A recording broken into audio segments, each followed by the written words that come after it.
اللہ تعالیٰ فرماتے سورہ النساء میں سورہ نمبر 4 آیت نمبر 76، اللہ تعالیٰ کہتے ہیں کہ مومن وہ انسان ہے جو اللہ کے راہ میں حق کے لیے جد و جہد کرتا ہے، اور وہ انسان جو حق کے خلاف ہے وہ لوگ جد و جہد غلط راستے پہ کرتے ہیں، شیطان کے راہ میں کرتے ہیں۔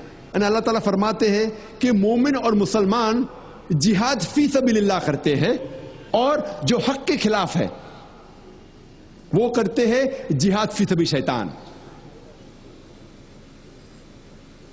جد و جہد کر رہے ہیں شیطان کے راہ میں۔ تو جہاد کے کئی قسم ہیں، لیکن عام طور پہ جب بھی یہ لفظ جہاد کا استعمال ہوتا ہے یہ عام طور پہ مانا جاتا ہے کہ جہاد فی سبیل اللہ ہے، جہاد اللہ کے راہ میں ہے۔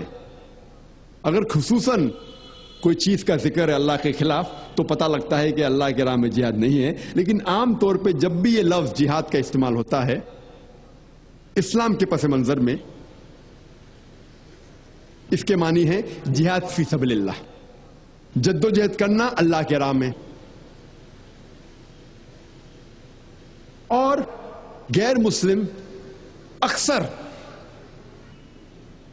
جہاد کا ترجمہ انگریزی میں کرتے ہیں ہولی وار، پاک جنگ، جنگ مقدس۔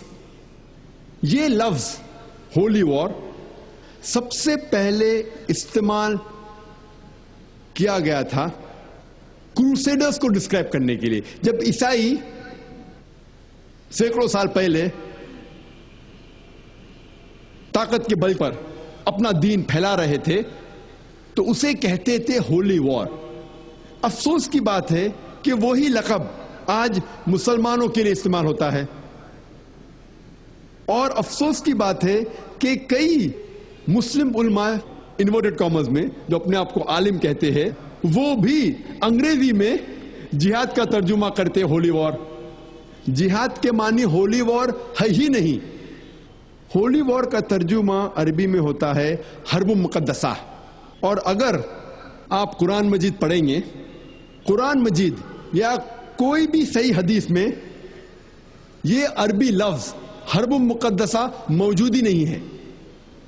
اسی لیے جہاد کے معنی حرب مقدسہ یا ہولی وار یا پاک جنگ نہیں ہے، جہاد کی معنی ہے جد و جہد۔ اور لوگ یہ سمجھتے ہیں کہ جہاد کی معنی ہے قتل کرنا، قتل کرنا کی معنی ہے قتال، اور ایک ٹائپ کا جہاد قتال بھی ہے، لیکن سب سے بہترین جہاد ہے اپنے غلط نفس کے ساتھ جہاد کرنا اللہ کے راہ میں، وہ سب سے بڑا جہاد ہے۔ اور ایک ٹائپ کا جہاد وہ جہاد ہے قتال، اور جب آپ قتال کر رہے ہیں حق کی راہ میں تبھی کہہ سکتے ہیں وہ قتال فی سبیل اللہ ہے۔ اور جب ہم قرآن مجید پڑھتے ہیں اور حدیث پڑھتے ہیں تب ہمیں جہاد کی صحیح معنی معلوم پڑتی ہے۔ اللہ تعالیٰ قرآن مجید میں فرماتے ہیں سورہ حج میں سورہ نمبر 22 آیت نمبر 78 میں اللہ تعالیٰ فرماتے ہیں کہ جہاد کرو جس طریقے سے آپ کو جہاد کرنا چاہیے، ڈسپلن کے ساتھ اور صحیح طریقے سے، اور اللہ سبحانہ و تعالیٰ نے آپ کو چنا ہے اور آپ کے لیے دین میں مشکلات نہیں ڈالی۔ اللہ تعالیٰ فرماتے سورہ توبہ میں سورہ نمبر 9 آیت نمبر 20 میں کہ اگر کوئی مومن if he is in exile، اگر اسے دیش چھوڑنے پہ مجبوری آتی ہے، یا کوئی مومن اگر اللہ کے راہ میں جہاد کر رہا ہے اپنے مال کے ساتھ اور اپنی جان کے ساتھ، اللہ کے نظر میں اسے سب سے بڑا انعام ملے گا۔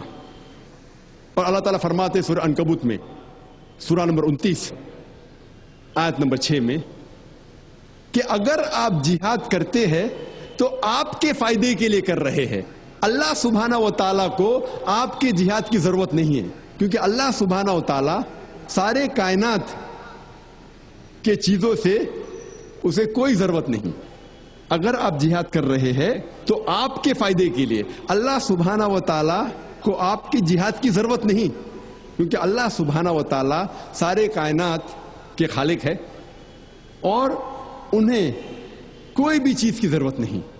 اور اللہ کے رسول محمد صلی اللہ علیہ وسلم فرماتے ہیں، صحیح بخاری کے اندر لکھا ہوا ہے، جلد نمبر 4 حدیث نمبر 46، جب بھی میں حوالہ دے رہا ہوں حدیث کے بارے میں تو ذہن میں یہ رکھیے کہ یہ انگریزی حدیث کا حوالہ ہے.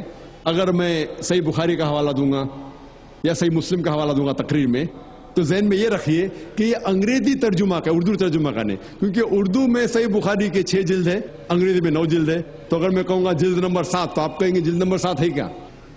تو جب بھی میں حوالہ دے رہا ہوں یہ انگریزی ترجمہ جو صحیح بخاری یا صحیح مسلم یا کئی حدیثوں کا حوالہ دوں گا میں.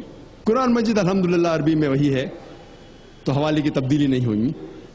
اور یہ میری عادت ہے کہ جب بھی میں حدیث پیش کرتا ہوں تو حوالے کے ساتھ پیش کرتا ہوں. اللہ کے رسول فرماتے ہیں صحیح بخاری میں جلد نمبر 4 حدیث نمبر 46، وہاں اللہ کے رسول فرماتے ہیں کہ مجاہد وہ انسان ہے جو اللہ کے راہ میں جہاد کر رہا ہے اور صرف اللہ ہی جانتا ہے کہ وہ شخص اللہ کے راہ میں جہاد کر رہا ہے یا نہیں. اور مجاہد ایسا انسان ہے جیسے کہ ہر وقت وہ نماز پڑھ رہا ہے اور ہر وقت وہ روزہ رکھ رہا ہے، اور اگر وہ مجاہد جنگ کے میدان میں اس کا قتل ہو جاتا ہے تو اللہ تعالیٰ وعدہ دیتے ہیں کہ انشاءاللہ وہ جنت میں جائیں گا. اور اگر وہ جنگ کے میدان سے زندہ لوٹتا ہے تو اسے اس جنگ کی ساری دولت سے اللہ تعالیٰ نوازتا ہے.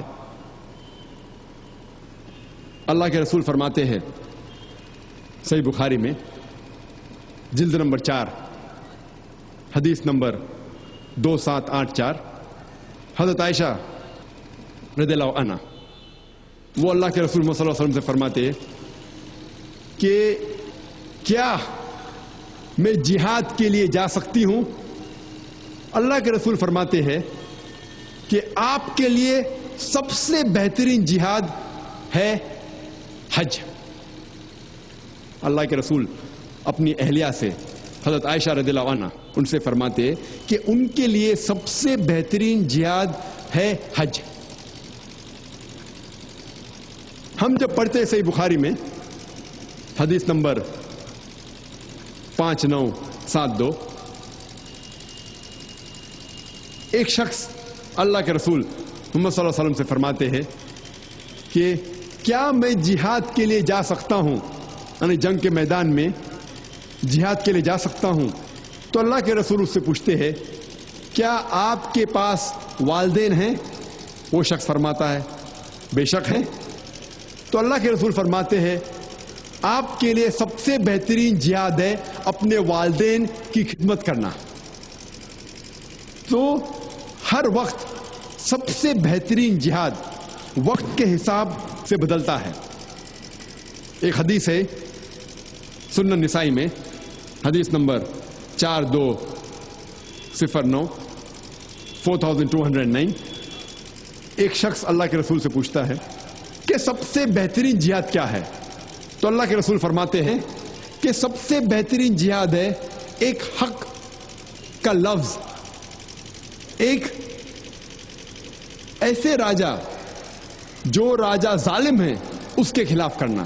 اگر کوئی شخص ایک حق کا الفاظ ایک ظالم راجا کے خلاف کرتا ہے تو وہ سب سے بہترین جہاد ہے. ہم دیکھتے ہیں کہ وقت کے مطابق سب سے بہترین جہاد بدلتے جاتا ہے. کچھ وقت اللہ کے رسول نے فرمایا کہ سب سے بہترین جہاد ہے حج.